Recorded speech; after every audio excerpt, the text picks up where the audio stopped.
Peace and blessings, family. I do hope all is well. Welcome to another edition of Cool Jazz Conversations. My name is Marcellus, Shepard. You can call me the Bassman. And this week, I am totally stoked to be talking to a brother who is one part jazz, soul, funk, R&B, and a whole lot more.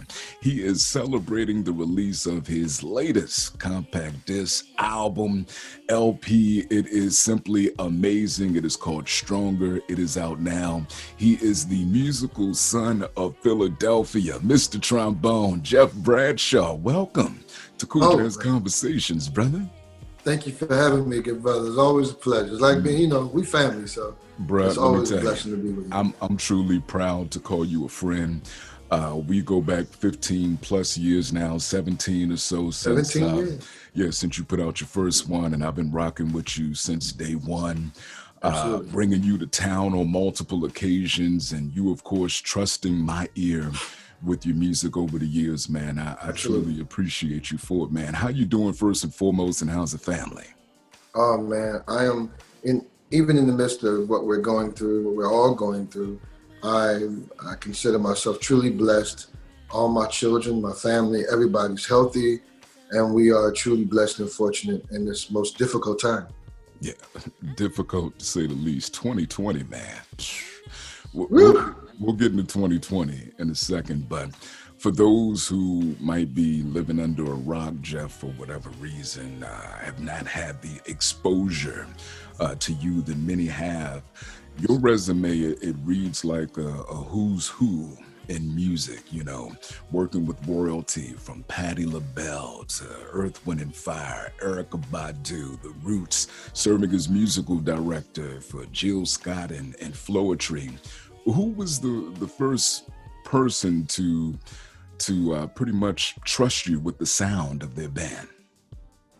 When I was the musical director of Floetry, I had been with them. I was one of the first bands that Marsh and Nat, when they first came to Philadelphia to the Blue Funk, I was one of, my band was the band that played for the Blue Funk, and I was. We became family from the gate, and after touring with them, after touring with them a few years, they entrusted me with the title and the responsibility of musical director. Had a great, a great assembly of musicians, the Brown Boys. That was that band at the time, but man, touring with Floetry as their musical director was the first artist to allow me to be musical director, and especially as a solo trombone player in a quasi soul, neo soul, R&B kind of group. Was like, that was kind of unheard of.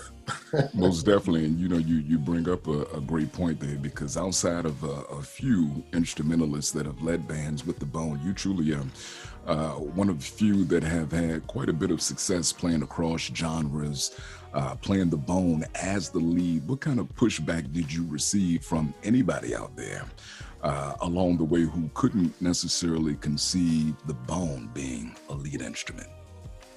The funny thing for me is I've been truly blessed. I don't believe in luck. I believe that God has truly ordered my steps and put me everywhere that I needed to be.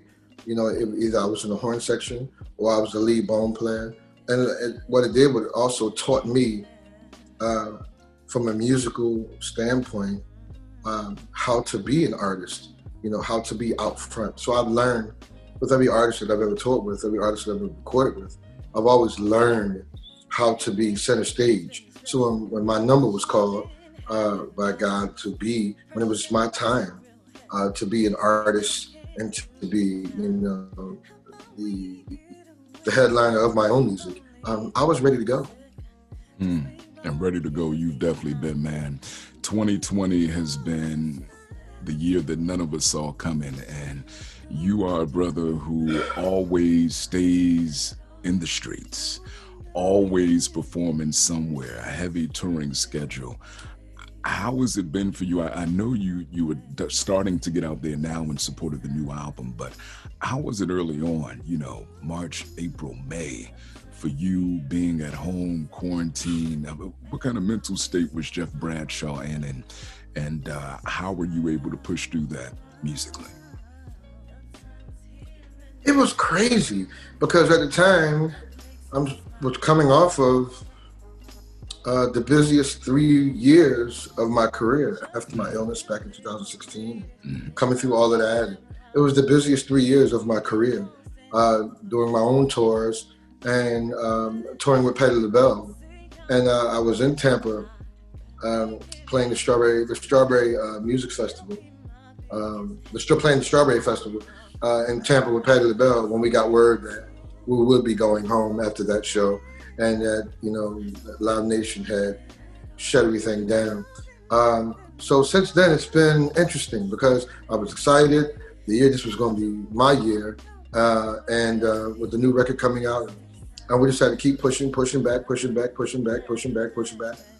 And I had just finished the record. I just finished the album after 4 years in New Orleans with Trombone Shorty, which happens to be the first song of the album, but it was the last song that I recorded down in New Orleans at Trombone Shorty studio in New Orleans. And it's been interesting, man. I mean, from the pandemic to going to many funerals, to learning how to wear a mask, learning how to be safe, watching George Floyd die, deciding to get in the street and form a coalition of musicians called the Clarion Call for Justice, and getting in the street with, you know, numerous large amounts of horn players, and doing this thing called the Clarion Call for Justice, which myself and Trey and Big Sam, my boy Sam Gellerstein here in Philadelphia, we got together and formed this coalition of horn players and percussionists and musicians, and we just got together to have musical protests. And in Philly, DC, Black Lives Matter Plaza, in New York, at Washington Square Park. I mean, it's just been an interesting year. But at the end of it all, in the midst of it all, I was still preparing to release this album because I was like, people need healing, you know, people need to be touched, people need to be healed, people need an oasis. And it's my responsibility and our responsibility as artists to record music and touch and heal the people when they need it the most. So I was going to stay on my job, which I did. And by many accounts and by what most people are saying that this is my best work, and it just came at the right time. It most definitely did, man. And hats off to you all for starting up that coalition. I've seen some of the video and the pictures from you all out in the streets. And what better year than now to cry out for justice and demand justice across the country and via whatever platform it is that you have access to. So hats off to you, man. Let's go ahead and hop into the music. First and foremost, congrats to you. Another incredible, beyond incredible album. But the most important thing about this album is this one is on your own recording label. Congrats to you on it. Matter of fact, salute. We're going to toast to that right now. Absolutely. Yes, salute. Salute. Mm-hmm. Congrats to you on it, man. How important was it for you to definitely make that happen this year, this time, for you to release it on your own platform? I remember waiting from my first album, Bone Deep, which came out in 2003. I remember waiting 9 years to 2012 for Hidden Beach to release my second album. Wow. And then I believe that at that point, I waited. Then I realized that at some point I'm gonna have to step out on my own. And then after leaving Hidden Beach after 2 albums and going to Shaniki, who was very good to me. And you were Mr. Hidden Beach. Let's point that out. You were Mr. Hidden Beach. I mean, I was running behind I was running behind Kendrick the Family Soul and my big sis Jill Scott, who was the flagship artist on Hidden Beach. And Mike Phillips was there. And I felt like at some point it was going to be time, but I didn't know when. You know, it's all about God's timing. Right. And gave the live album, the Jeff Bradshaw and Friends Home album. I signed a 1 album deal with Shawnee Records, who was very good to me. Love Shawnee. But you know, good, no matter how good somebody is to you for working for them, ain't nothing like having your own. Oh, man. And when my mentor and big brother, one of my mentors and big brother, Mr. DJ Jazzy Jeff, the legendary DJ Jazzy Jeff, where I recorded 95% of this album at the Hampton Studios. Wow. He told me, don't sign another deal. Put this record out yourself. You already have a fan base. You're not an up and coming artist. This is your 4th album. You already have a fan base. You know exactly what to do. Get a publicist, get a radio promoter, and do what you know to do. And he was right. And I was blessed to follow his mentorship. And now this album is out on Bone Deep Enterprises with Nia and E1 Distribution. So I still have a top tier distribution deal, but the album is mine. And I know you have some great folks working behind the scene, the incredible Myron Ruffin. Oh, man. Who I've known for years. My God. George Littlejohn, and yeah, man. Yeah, Russell. Myron is the triple threat. Yeah. You know, God blessed me to have him in my life and for him to believe in what I do. And I just have an incredible team. I mean, all the way down from Myron to George, Russell, all the way to my quasi right hand, Desiree Samara at VSE Live. Love Desiree. Who just celebrated a birthday. Happy birthday, belated. You know, she's like my ride or die. You know, she's like my right hand because she's the closest to me because Myron's in Cleveland and Des is in DC. So she's the closest to me. And so my team is pretty sharp and pretty compact, but you don't need, 25 people. You just need everybody who does their job well. And all the way down to my social media guy, Benny Gullett, I have a great team. I'm blessed with great people around me who believe in what I do. Right. Blessed with great artists that are friends that allow their gifts to be shown on my albums. So, I'm truly, truly fortunate, man, and blessed after 27 years in this business. Well, bro, you continue to raise the bar. I've been a fan since Bone Deep, and Bone Deep was incredible because you pushed the envelope and changed the platform a bit so that folks were like, wait a minute, first off, this guy's on the Bone, he's leading the band, and he has any and everybody from neo soul to funk to hip hop on this album rocking out. And then, Bon Appetit, you raise the bar even higher. Home, it's like, wait a minute, so when this one hit. Right. Dude, like, how are you going to outdo the live album? Yeah. Like, how are you? The live album was just incredible. I mean, the number of artists, and not even just the number of artists, but the top tier, artists were on this project. And it's just like, yeah, how's he going to do it? But family, let me tell you, this right here is the real deal. Stronger is incredible. I told you this already, but when I listened to this album, it's been a long time since I cussed so much listening to an album, and one cut after the next, I'm in here using 4-letter words, 5-letter words. I'm using words that I don't even want some people to know that I use, because I'm a Christian in the streets. But anyway, right. The music is so incredible, man. The first tune that took me out was your interpretation of this incredible Herbie Hancock classic, which happens to be one of my favorite songs of his, Butterfly. It is straight up stanky face music, because you're gonna make that face when you listen to it. You're gonna mean mug, you're gonna bob your head. And I was pissed when the song ended, because Herbie's version is like 11 minutes and 17 seconds. It's a shame. I know exactly how long. Right. That's how much I play it. But this is of course a shorter version of it. But man, oh man, oh man, what made you record Butterfly?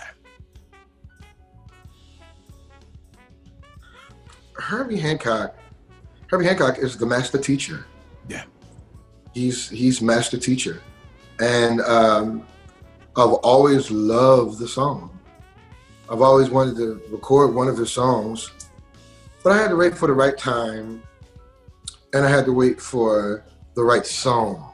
And when I heard Butterfly one day on the radio, and I was like, that's the song I'm going to record. So I called two of my big brothers, both are Grammy Award winners. Yeah. I called the incredible multi-Grammy Award winning Philly homeboy, Mr. Christian McBride. Incredible, man. And then I called another multi-Grammy Award winning producer, multi and Philadelphia platinum producer and member of the Roots, Mr. James Poison, who was responsible for probably every Erykah Badu album there is, and Miseducation with Lauryn Hill, and many other things he's done, and just being a mentor and big brother. And I put the two Philly boys together on this record with the other Philly boy, and I think Herbie will be pleased. I know Herbie is pleased, and any fan of that song is definitely going to have their heights lifted on this, if you will. And with Christian on there, Christian McBride, pretty much, he's the face, the modern day face of jazz. Like if you were to put a spokesperson out on the front page or in a building for jazz, it would be Christian McBride. Multi-Grammys, multiple albums, multiple bands. He has his big band. Stays relevant. He's all over the place. Relevant. At least 2 radio shows. I mean, he's all over the place for sure, in a great way. And then James, this plethora of knowledge and the way he weaves in through different genres is simply incredible, man. We're gonna play that song for you all right now. Jeff Bradshaw, the brand new album, Stronger. This is his interpretation of that Herbie Hancock classic, Butterfly, an exclusive for you here on Cool Jazz Conversations.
Told y'all, man, it is that straight stanky face music.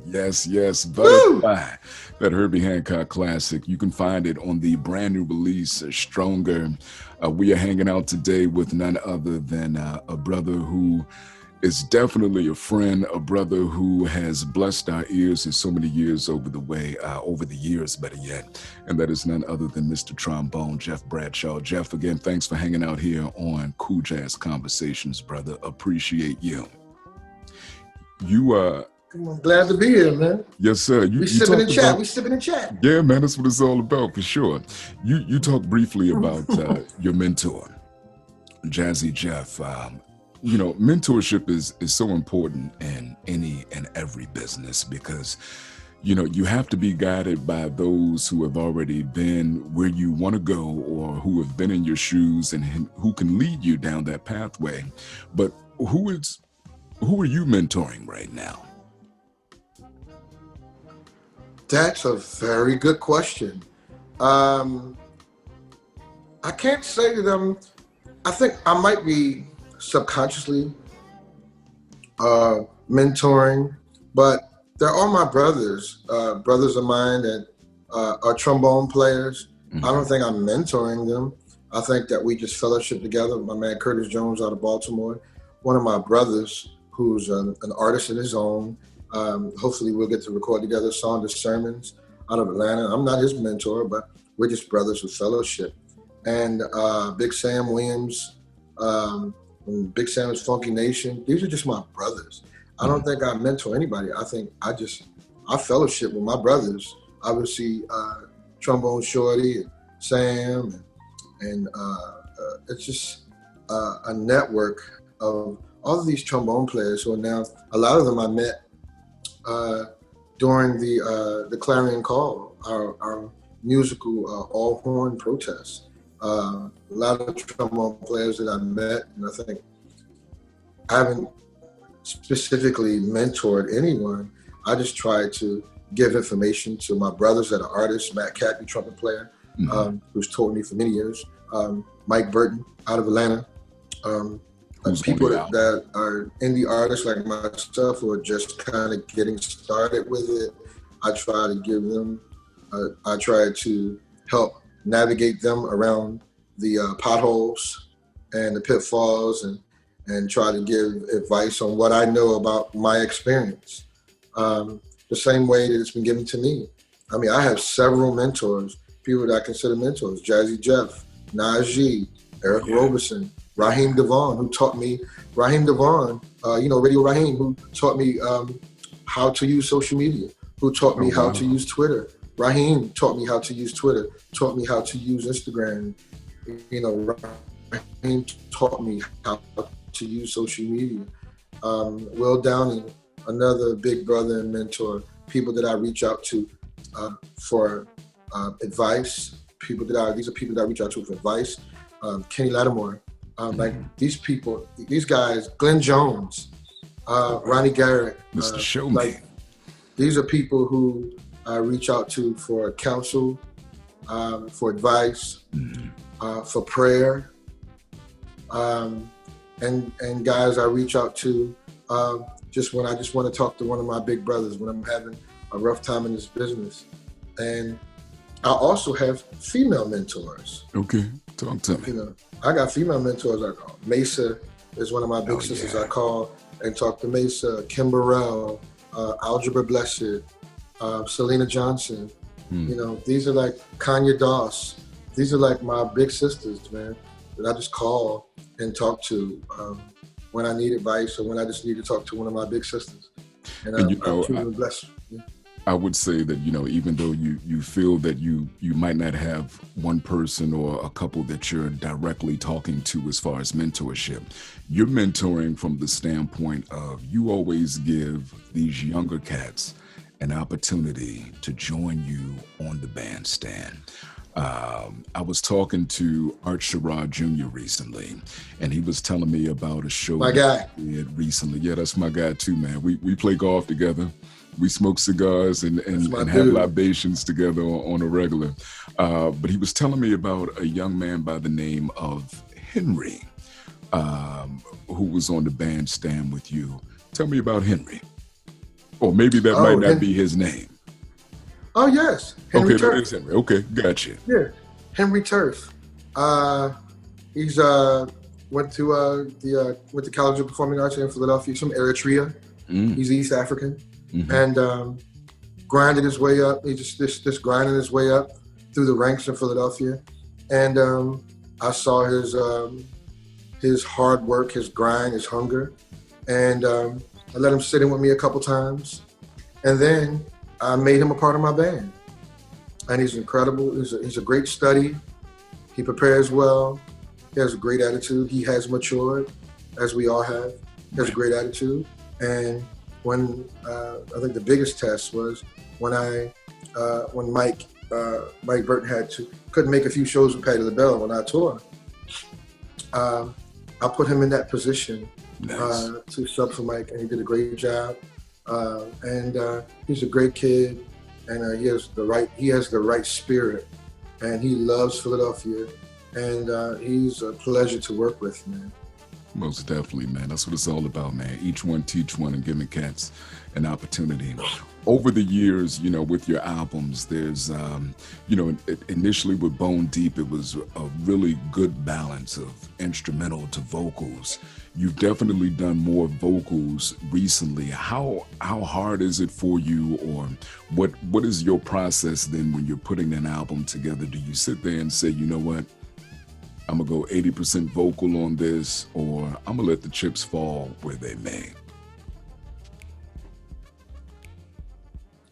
One of my idols, that's a great question. One of my idols in music, period, is Quincy Jones. Oh, yeah. A lot of people don't know that Quincy Jones is a trumpet player. Yeah, a lot of people forget. That's where he got his roots, He's a jazz trumpet player. Yeah. He's a jazz trumpet player. Right. So my approach to my albums, which was a direction that was given to me by another one of my mentors, music executive Mark Byers out of Philly, who now I believe was the president. Who I believe was the president of Motown, is very high up in the Motown office. Motown Warner Brothers. Mark Byers. He said you need to approach your albums like Quincy Jones approached Q's Juke Joint. Yeah. And that's the way I've always approached my albums. Nice. I always approach my albums as an album. He said, by the end of the day, people were like, wait a minute, the artist is a trombone player? Right. It's like, because they forget. The trombone has many, many jobs and responsibilities over the course of an album. Right. It can be the lead, it can be in the horn section, it can blanket the song. It can be. And so that's what I do. I don't approach my albums as like my albums aren't horny. Let me just say that.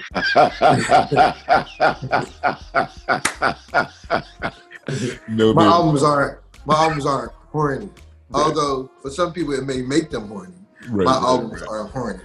I don't feel a need to play the melody, the bridge, and the solo on every song. Right. One, because I'm not a jazz musician. Mm-hmm. I didn't grow up in the jazz clubs of Philadelphia. I grew up in church, and I came up through the DJ clubs, the R&B clubs, the hip hop clubs, where they had drums, bass, and band, the back to basics movement, and the vibe and groove movement, the lounges in Philly. That's where I came from. I didn't come from I didn't grow up studying jazz, which is one of our few great American art forms. Yes, sir. That I adore. Right. But that wasn't my journey. I didn't come up through the jazz clubs. I came up through the hip hop clubs and the soul music clubs and the Philly soul clubs that we had in Philly, the band and DJ, back in the very early 90s. That's where I came up through. I came from church. And out of church, I went right to like Silk City, playing with a jazz cat named Jafar Barron. And we just had this kind of hip hop jazz band that played along with the DJ. And it was this really cool thing that we had here in Philly. And there were no boxes. We just played whatever felt good. It felt good with the hip hop beat, or some acid jazz kind of beat, or a hip or a soul music beat, or any kind of whatever kind of beat it was. A lot of times we just created on the spot. Right. At this place called Wilhelmina's, and of course we had the 5-spot where it just all went down. But so I'm not a heavy jazz head. I'm a heavy jazz head as far as the music that I listen to. I listen to a lot of great jazz, but I listen to everything. Right. So my approach to my records wasn't that. My approach to my record was everything that I loved: soul music, R&B, hip hop, groove, vibe, and jazz. Everything that I listen to, everything that I love, every artist that I've toured with, it's all in my sound of music. All my albums sound like Jeff Bradshaw albums. Yes, they do. They sound like Jeff Bradshaw albums.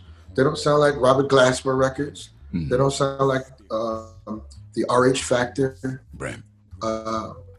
From the late great Roy Hargrove, yes, sir. who the RH Factor, which came out in 2003, the same year the Bone Deep came out. Wow, sure did.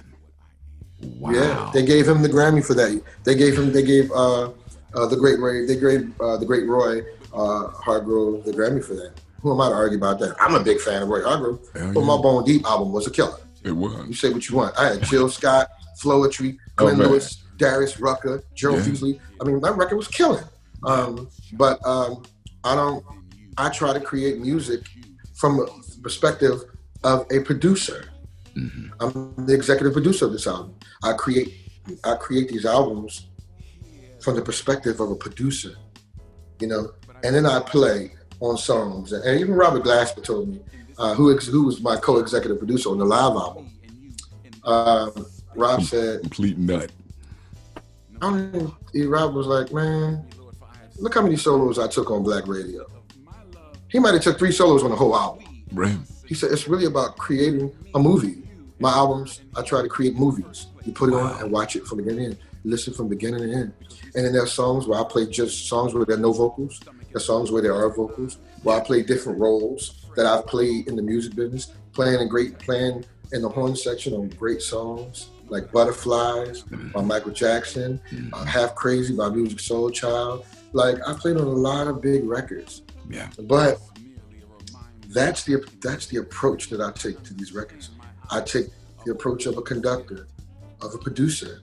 Even though I bring in other producers, I know what I want the record to sound like sonically, and I know what it should feel like. Right. So that's when I say that Stronger is named that because it is that. This is the strongest of everything about me. My music, my playing, my production, my executive producing, and my music all together. It's my best work. And it's my album. It's your my label. On your label, you are the producer, and you have some incredible artists and producers joining you on here. You just mentioned Robert Glasper. Love that brother. He's a nut. And I love that brother. Yes. A whole fool. Always a good time anytime you're in the room with him. But you teamed up with Robert and Raheem Devon. Raheem and I go back, I used to be heavy in the poetry scene in Baltimore. I used to run a spot called Warm Wednesdays, and Raheem used to come through and perform back in the day before he got his first deal.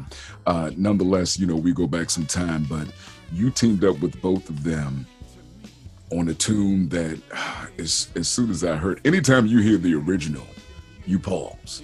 Yeah. You pause and you start singing. And I'm talking about that incredible tune, Prototype, that Andre 3000 it's a very poetic piece. Hats off to you, Raheem, Robert. You all did a music video for this, and it is quite the sight of beautiful African-American women of all different shapes, sizes, hues, ages, and it's just a very tasteful video. But on this song in particular, you were speaking about your albums not being horny, meaning, of course, your horn all over the place. But I think that, you serve as quite the accompaniment to Raheem on this song in particular. Right. It was necessary. My horn, my father taught me. My father, the late Norman Bradshaw, who you see over my shoulder on that painting, that portrait done by the amazing Stacey Brown, an artist named Stacey Brown. My father taught me to play. He was my number one inspiration, and he taught me to sing.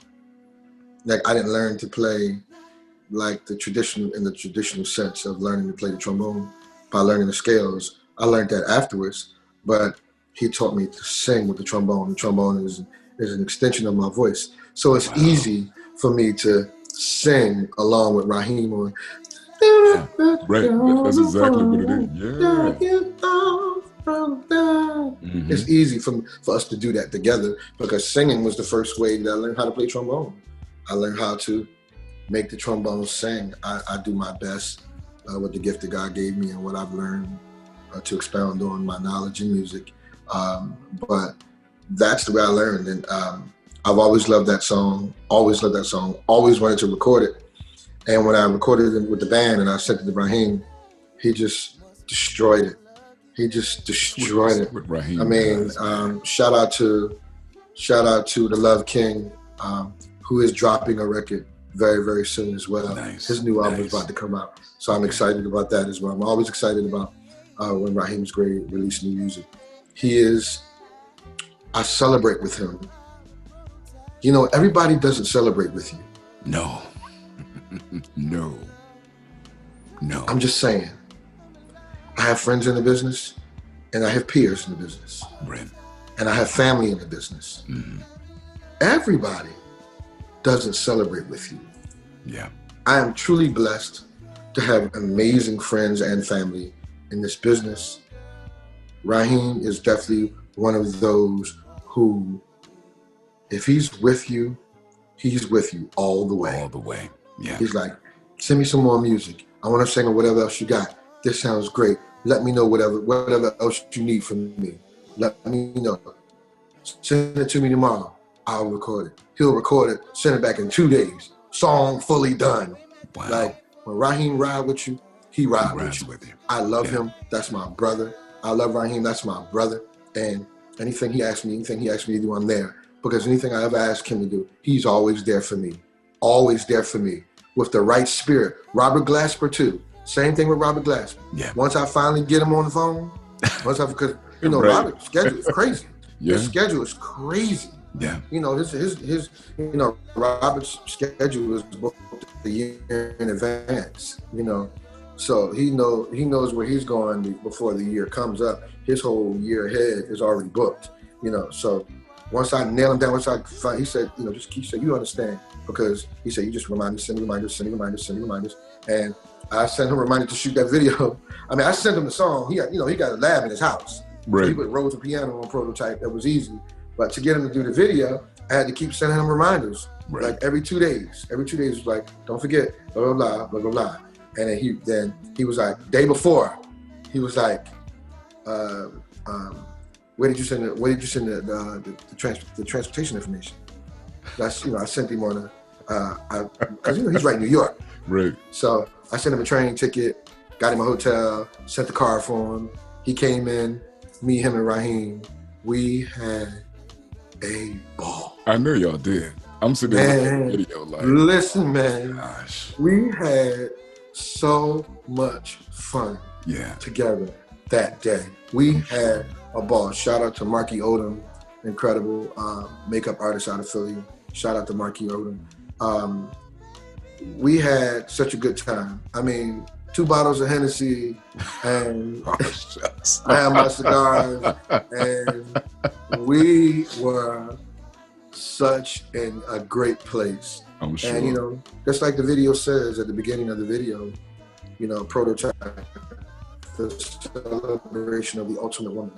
Every size, shape, color, every size, shape, age, you know, it didn't matter. And it was just a room. It was 210 beautiful black women in red dresses. If you've never seen the video, go to YouTube and look at Prototype, Jeff Bradshaw. It was great. But I mean, the album is full of stories like that. I got plenty of stories. I'm sure this you whole album need a with all whole these artists. behind the scenes documentary. But, you know, as I'm sitting there and you're talking about Raheem, I'm wondering if, you know, I booked you for a show in Baltimore. We were at a museum and I had Raheem there as well. I'm wondering if that is the first time that the two of you met. Yes. Yes. Yeah. Yep. Yeah. Years later. Gotta love it, man. Gotta love it. Anyway. He's the same today.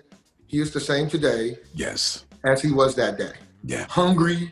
Yes. Hungry. You're not going to outwork him. I mean, I love it. I mean, I draw from his work ethic. Yeah. Like, you're not going to outwork him. I don't care how hard you're not going to outwork Raheem DeVaughn. Yes, sir. He is the epitome of hard work, and I'm inspired by his hard work, and I long to be. I long to have that kind of. I have that kind of drive, and I'm just trying to, hard keeping up with that guy, man. Yeah, man. You're not gonna outwork him, man. No, you are not, because he stays working night and day for sure. Big shout out to the Love King. Let's switch gears real quick before we listen to some more music. You are one who always is looking dapper, from the shirts to the shoes to the glasses, of course. I mean, where do you find these clothes, man, these blazers and these shades, man? Talk to me, bro. I need to update my wardrobe, especially after all of this COVID. I can't give up all my secrets. Come on, man. I mean, it's from all different places, incredible boutiques around the country that I've maintained relationships with. You're picking out your own clothes. You don't have a stylist. I don't have a stylist, no. Okay, Never had a stylist. I mean, you got impeccable. I know what I want to look like. Yes, sir. I know what I want to look like. And so I find stuff in boutiques all around the country, some boutiques here in Philly, some boutiques, some online boutiques. Shout out to my girl, Shawnee Newton, who just opened up Dahlia's Boutique here in Philly. Yeah, man, I find stuff all over. Then there's certain things I like. I like the way Gucci makes. I like certain glasses that Gucci makes. Like these are Gucci's with the diamonds on them. Nice. I just got these Louis Vuittons. Look at these. I just got these Louis Vuittons a couple months ago. Showing I out. I just got these a couple months ago. These Louis Vuittons a couple months ago. Look at him. Just got these a couple months ago. But the funny thing is, up to like 3 months ago, I actually just had to start wearing glasses for real. I was like, wow. I had to start wearing glasses for real. I was like, okay. So it's a good thing that I have a lot of glasses and like to wear a lot of different glasses and stuff, because now I got to wear them for real. Fits the bill now. Yeah. 50 hit different, man. Yeah, man. 50 hit totally different. 50 hit different. You gotta love it, man. Let's get back into the music, family. We are hanging out today with Jeff Bradshaw, Mr. Trombone. The album is called Stronger. This is one of those albums when you listen to it, you're gonna hear a song and you're gonna start shaking your head, saying, "No, he didn't." And that is exactly what I said when I listened to song number 9 on here. And I heard the long lost voice, a voice that we don't hear enough of, that we all miss, that of Glenn Lewis. Of course, not your first time working with Glenn. It's always magical when you do. But the two of you tackle the quintessential Stevie Wonder classic, Superwoman. Where were you when I needed you? Lord have mercy on me. But if it wasn't enough, there are 2 parts to this song, if you all remember it. Jeff separates them. So you have Glenn Lewis on the front end. Then the second half of the song starts, part 2. And you have Donny Hathaway reincarnated, my man, Frank McComb doing work. The song is such a spiritual experience. What made you record this one, man? It was Frank's idea. Really? It was Frank's idea. A year before that, there's a festival here in Philadelphia called Jazz on the Ave.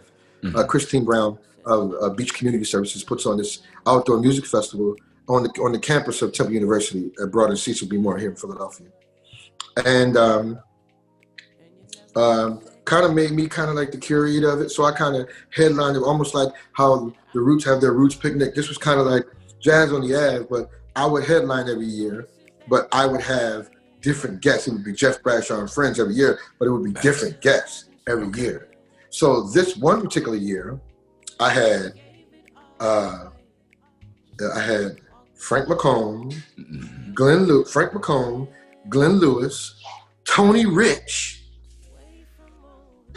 Frank McComb, Glenn Lewis, Tony Rich, and Eric Roberson. Lord have mercy. It was Jeff Bradshaw and friends with Frank McComb, Frank McComb, Glenn Lewis, Tony Rich, and Eric Roberson. That's not even fair. That's not even fair. It's crazy. So that night, after the show, because Tony Rich lives in Australia. Oh, wow. Okay. And Glenn is in what, Toronto? Toronto. Yeah. So Frank flew in from LA. Of course, Eric's in Jersey. Glenn flew from Toronto. And Tony flew in from Australia. Wow. And it was after the show, just us together. After the show, we were in the hotel. And at the hotel, and I was like, my cigars. And Frank was like, you got more cigars? I was like, yeah, let's go outside. So we went outside the hotel. It was me, Eric had went home. It was me, Frank, Glenn, and Glenn Lewis's fiance, who's now his wife. Okay. His beautiful wife, beautiful person. She's so gorgeous, such a really warm person. And I had just met her, and so Glenn, that's Glenn's wife now. And so it was the four of us outside. And Frank said, "We need to get us back together. I know you ain't finished your album yet, and we need to do Superwoman." That sound like Frank. I don't know if you talk to Frank. Frank said, we need to do Superwoman. Just me and Glenn. Have him do one half and I do the other half. And I said, that's an idea and I'm holding you to that. Yes, and sir. Not less than maybe less than a year or so later, I've flown both down to Jazzy Jeff's studio, the Hampton studio. And we spent 3 days together recording that song. Wow. We broke bread, we fellowship, like that song. We were just like, we didn't just record my band, just record the music and I sent them the song. No, we needed to be there together. Right. If you're gonna touch this, if you're gonna mess with Superwoman, yeah, you gotta do it right. And I knew we had the right people. And the Hampton studio, Jazzy Jeff's, the Hampton Studios is a world-class facility, but it's warm. It's like a guest house with like this world-class studio in. So we stayed there together for 3 days.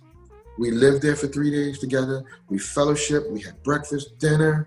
We fellowshiped together. We had libations. We smoked cigars. Yes, sir. You understand what I'm saying? Like we spent 3 days together recording Superwoman Part 1 and 2.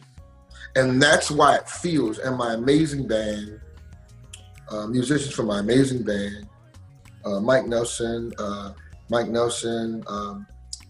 Jermaine Blanford on bass, Frank played keys, Frank played Rhodes, the amazing Mr. Aaron Draper on percussion.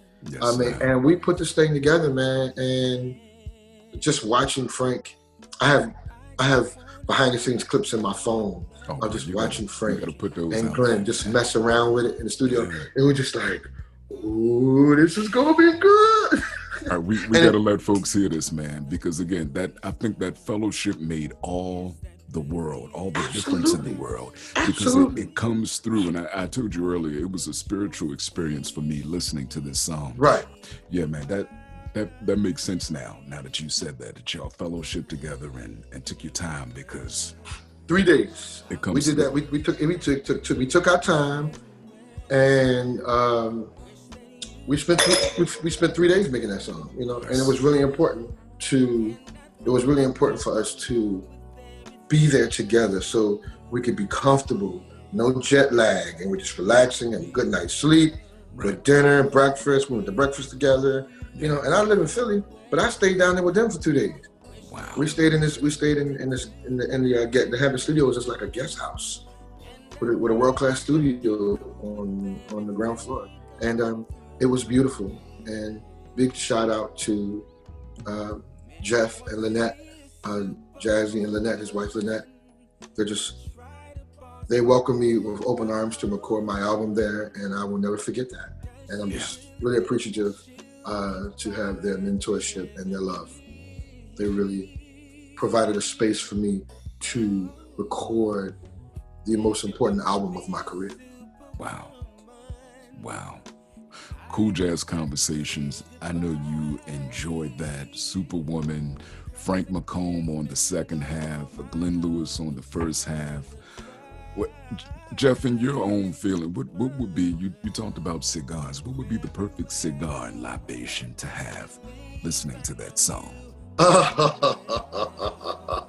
Well, I'm currently thinking about lighting up. You can either go with an Oliva V, with an Oliva G, which is a Cameroon wrapper. Okay. This is a box press. Okay. My favorite cigar right now, anything made by Tatuaje. Okay. Anything made by Tatuaje. Tat Black, Avian, Cabaguan. I'm really heavy on these tats right now. Yeah. Heavy on these tats. But there's so many great cigars out right now. Most definitely. But, that's the beautiful thing about the cigars is that we can. I'm partial to the Oliva V Melanio. Oh. That's my favorite Oliva V. Got a box of them in the humidor right now. Yes, sir. So later on tonight, I think I'm gonna go ahead and light up and put that Superwoman on again, and pour a glass of bourbon as well. So yes, sir. Yeah, you're doing it right. Yes, sir. Got to do it, man. Almost 20 years in the business for Jeff Bradshaw. Does it get any easier for you per se? Define easy. I don't know if it. I think it gets tougher and tougher because I'm continuously challenging myself to go to new levels, musically, and now as a CEO of my own label, continuing to challenge myself. So it gets tougher. Every round is higher and higher. Every round gets tougher and tougher. And I'm continually trying to be great and greater and greater and greater in every facet of this business we call music. So with the label, you, of course, this is the first project on there. Do you have plans to add a roster slowly but surely? If so, is there a particular genre that you're looking at, or are you open to everything? I am absolutely, that is definitely the plan, to get my album out the gate and to #1 and to do great things with this album. And obviously to add, look out for some indie artists that may not necessarily pique the interest of a major, but something that's really special, But I'm definitely looking to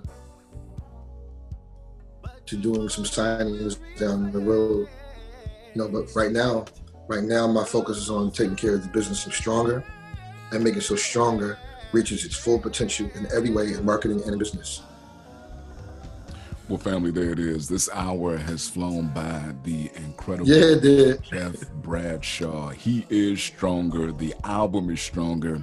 It is out now on his own recording label, Bone Deep Records. You have got to put your ears on it. I'll tell you, I'll be honest with you, in this crazy year of 2020, there is no better album to bring balance to your life than this album right here, Stronger. I cannot stress it enough. You have got to check it out for yourself. You got some funk in there, R&B, soul, a bit of jazz. Congrats to you, Jeff. Thank you for always heeding the call, man, being there for me. Absolutely. Thank you, man. It's my pleasure to call you a friend. And in this day and age, we don't say it enough. So, brother, I love you. Keep doing what you're doing and keep opening doors for others behind you, man. Put your social out there, your social and your website, so that folks can keep in contact with you. On social media, at I am Jeff Bradshaw. On all social media, at I am Jeff Bradshaw. That's on everything. And my website is IamJeffBradshaw.com. www.IamJeffBradshaw.com. There it is, family. Jeff Bradshaw, Stronger. Check it out again. That is going to do it for this edition of Cool Jazz Conversations. The program is a production of TVM Productions and is broadcast from its home, WSSB 90.3 FM in South Carolina. Also, you can check out the podcast of the program on a few podcast platforms from Alexa, Amazon, TuneIn Radio, Player FM, Google Podcasts, and you can download the podcast at your convenience at cooljazzconversations.podbean.com. My name is Marcellus, Sheppard, the Bassman. Follow me at The Man with the Voice and follow Cool Jazz Conversations at Cool Jazz Conversations. Until next time, y'all be good now. Peace.